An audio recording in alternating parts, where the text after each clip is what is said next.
How's Your Mother? By Simon Brett. Humphrey Partridge stood by the open door of the second bedroom. There was a smile on his lips as he looked at the empty bed. "It's all right, Mother. Just the post," Humphrey Partridge called from the bottom of the stairs as he opened the door to the village postman.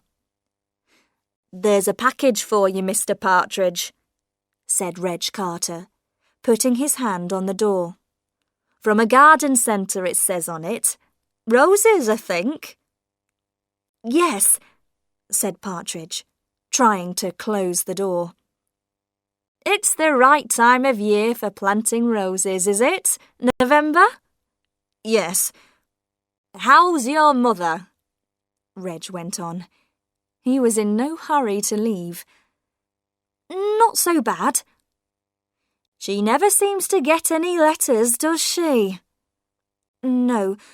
Well, when you reach that age, most of your friends are dead." "Oh, how old is she now?" "She was 86 last July." "That's a good age. She doesn't go out much, does she?" "No, not at all. Now, if you'll excuse me, I have to leave to catch my train to work." Partridge closed the door and called up the stairs. "Goodbye, Mother. I'm off to work." On his way to the station, he stopped at the village shop to get his newspaper. "Good morning," said Mr. Denton, the shopkeeper. "How's the old lady?" "Oh, not too bad, thank you. For her age, that is." "Oh, Mr. Partridge," said Mrs. Denton. "There's going to be a meeting in the village hall on Sunday about—" "I'm sorry, Mrs. Denton. I don't like to leave my mother at weekends. I'm at work all week, you see." He hurried away. "He lives for his old mother," said Mr. Denton. "Well," said his wife, "she probably won't live much longer. She's been in bed ever since they moved here. And how long ago was that? 3 years?" "3 or 4. "I don't know what he'll do when she dies." "Someone told me that he was talking about going to live in Canada." "Well, I expect she'll leave him some money." When Mrs. Denton expected something, everyone in the village soon heard about it. In his office that afternoon, Partridge was getting ready to go home when the telephone rang. Mr. Brownlow wanted to see him. He hurried to his employer's office. "Humphrey, come in and sit down." Partridge sat on the edge of a chair. He was going to miss his train. Mr. Brownlow said, "You know I intended to go to Antwerp next week for the meeting?" "Yes." "Well, I've just heard that I must go to Rome tomorrow. Parsons is ill, and I'm taking his place, so I'd like you to go to Antwerp on Monday." "Me? But what about Mr. Potter? He has a more responsible position in the company." "He's too busy. It'll be good experience for you. So I'll ask my secretary to change the tickets." "No, Mr. Brownlow. You see, it's rather difficult." "What's the problem?" "It's my mother. She's very old, and I look after her." "Oh, it's only for 3 days, Humphrey, and this is important." "I'm sorry. It's not possible. My mother—" There was a pause. Mr. Brownlow was looking annoyed. "Oh, all right then. You can go now, or you'll be late for your train." Partridge looked at his watch. "I think I can just catch it if I hurry." "Oh, that's great." His employer gave a cold smile. "Mother, I'm home. It's exactly 6:35. I had to run for the train, but I caught it." Humphrey Partridge hurried up the stairs, went past his own bedroom, and stood by the open door of the second bedroom. There was a smile on his lips as he looked at the empty bed. It was Monday morning, and Partridge was making his breakfast. He turned on his cooker and prepared to boil an egg. It was an old cooker, but it still worked well. He looked out of the kitchen window with satisfaction. During the weekend, he had dug the garden and planted all the roses. The doorbell rang. It was Reg Carter, the postman, with a big package in his hand. "Sorry, I couldn't get this through the letterbox." Partridge could see that it contained more information about Canada. He would enjoy reading that on the train. "Oh, and there's this letter too, but nothing for the old lady. Is she all right today?" "Fine, thank you." Partridge managed to shut the door behind the postman. He opened the letter. When he saw what was in it, he sat down at the bottom of the stairs, feeling weak with shock. He had won a large sum of money in a competition. "You wanted to see me, Partridge?" "Yes, Mr. Brownlow." "Well, be quick then. I've just flown back from Rome." "I've come to tell you I'm leaving." "You mean you want to leave the company? This is sudden."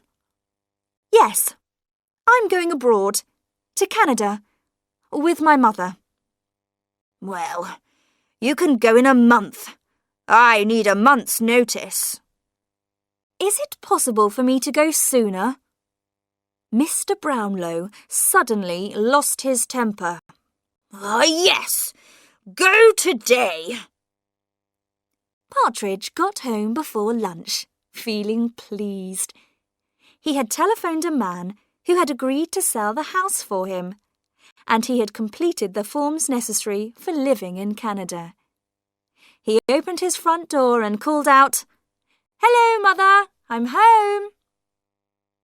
He stopped suddenly as he saw Reg Carter coming out of his kitchen. "Good God! What are you doing here?" "I was passing the house and I saw the smoke." "How did you get in?" "I had to break a window. I've called the police. I explained it all to Sergeant Wallace." Partridge's face was white. "Explained what?" "About the fire. There was a fire in your kitchen. You left the cooker on, and the curtains were on fire.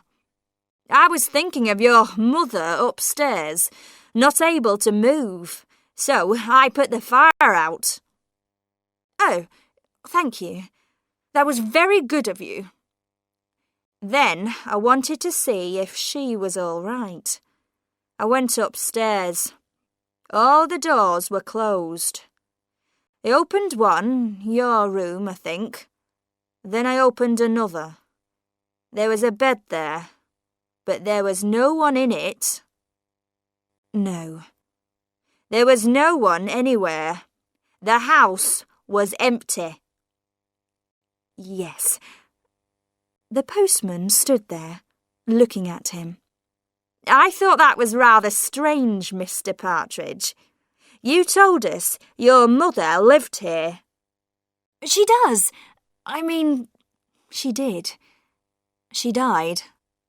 "Died? When?" "You said this morning when I asked."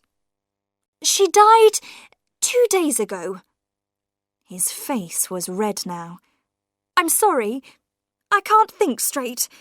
It's the shock, you know." "I see," Reg Carter said quietly. "Well, I must go now." It was about a week after the fire. Of course, Reg Carter had talked to Mr. and Mrs. Denton, and they had talked to almost everyone who came into the shop. Sergeant Wallace, the village policeman, had heard a lot of strange stories about Humphrey Partridge, so now he had decided to go and talk to him himself. Partridge opened the door slowly, and the sergeant went straight into the sitting room. It was full of boxes. "You're packing your books, I see, Mr. Partridge. When are you going to Canada?" "In about a month." "And you're going to buy a house there, I hear." "Yes." "You're going alone. Your mother's not with you now." "No, she died." "Yes, that's what I want to discuss. As you know, this is a small place, and most people take an interest in other people's business. I've been hearing some strange things about you. People are saying you killed your mother to get her money." "That's stupid. It's not true." "Perhaps. Let me ask you a few questions. First, when did your mother die?" 10 days ago. The 11th. "Are you sure? The 11th was the day you had the fire." Sorry. 2 days before that. It was such a shock." "Of course. And so the funeral was on the 10th? "Sometime about then, yes." "It's strange that none of the local funeral directors know anything about it." I use someone from town." "I see. And was it a doctor from town who signed the document saying that she was dead?" Yes." "Do you perhaps have a copy of the document?" Partridge looked unhappy. "You know, I don't." "I'm afraid," the sergeant said, that suggests there may be something unusual about your mother's death. Now, if a crime has taken place—" "No crime has taken place," Partridge cried. "I haven't got a mother. I never saw my mother. She left me when I was 6 months old, and I grew up in a children's home." "Then who was living upstairs?" "Nobody. I live alone. I always have lived alone. I hate people. People are always asking you questions. They want to come into your house, take you out for drinks. I can't stand it. I just want to be alone." Sergeant Wallace tried to stop him, but now Partridge couldn't stop. "But people don't allow you to be alone. You have to have a reason. So, I invented my mother. I couldn't do things.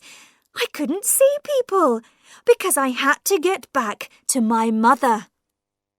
I even began to believe in her and talk to her. She never asked questions. She just loved me and was kind and beautiful.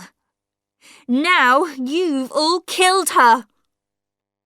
Sergeant Wallace took a moment to organise this new information. "So, You're telling me there never was any mother. You didn't kill her because she wasn't here.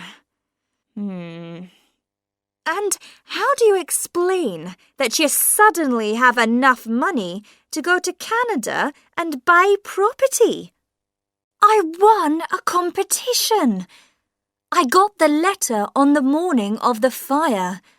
That's why I forgot to turn the cooker off. I was so excited. I see. Sergeant Wallace got up and moved across to the window. You've been digging the garden, I notice.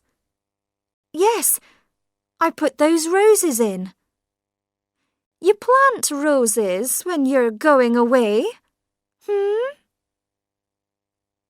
A few days later, there was exciting news in the village. Partridge had been put in prison.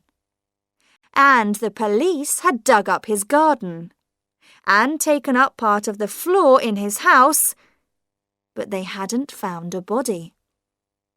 Then the news came that he had been freed. It seemed that his strange story to Sergeant Wallace was true. There had been no one else living in the house. He had won a large amount of money. And Partridge's mother was living in Liverpool and had been in trouble with the police on several occasions. Partridge came back to his house and continued preparing for his move to Canada. 2 days before he was going to leave, in the early evening, someone rang his doorbell. It was December, dark and cold. All the villagers were inside their houses. He did not recognize the woman standing on the doorstep. She was dressed in the clothes of a young woman, but her face was old. "Hello, Humphrey," she said. "Who are you?" He held the door, ready to close it. The woman laughed. "No, I don't expect you to recognize me. You were very young when we last met." "You're not?" "Yes, I am. Don't you want to give your mother a kiss?" She pushed her painted face towards him, and Partridge stepped back into the hall. The woman followed him in. She looked at the packing cases. "Of course, you're going away. Canada, is it? I read about it in the paper.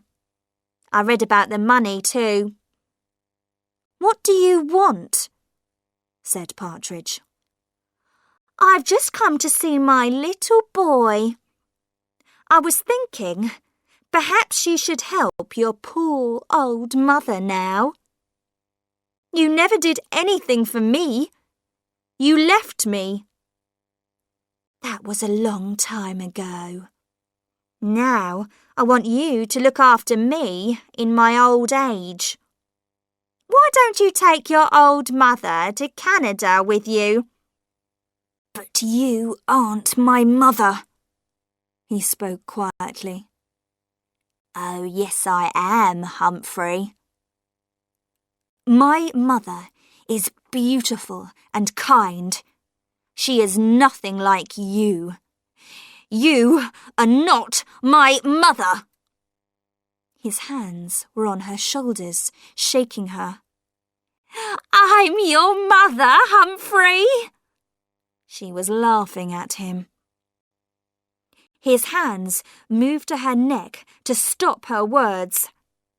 They became tighter and tighter as he shook her. He opened his hands, and the woman's body fell to the floor. Her mouth opened, and her false teeth dropped out. Next morning, Humphrey Partridge went to the police station to see Sergeant Wallace. "Good morning, Mr. Partridge. What can I do for you?" "Sergeant, about my mother. I just wanted to tell you that I did kill her." "Oh, yes. And then you buried her in the garden?" "Yes, I did." "Fine." "I'm telling you, I murdered someone," Partridge said. "Listen, Mr. Partridge," said the sergeant. "I'm very sorry about what happened, and you can have a little joke if you like, but now I have other things to do, so—" "You mean I can just go?" "Do, please." "To Canada?" "Anywhere you like." "All right then, I'll go." He left the police station. Outside, Humphrey Partridge took a deep breath of air and smiled. "Right, Mother. We're going to Canada," he said. Thank you for watching. Please take a moment to hit the like button and subscribe to my channel. Your support really motivates me to keep creating content. I appreciate you all, and I'll see you in the next video.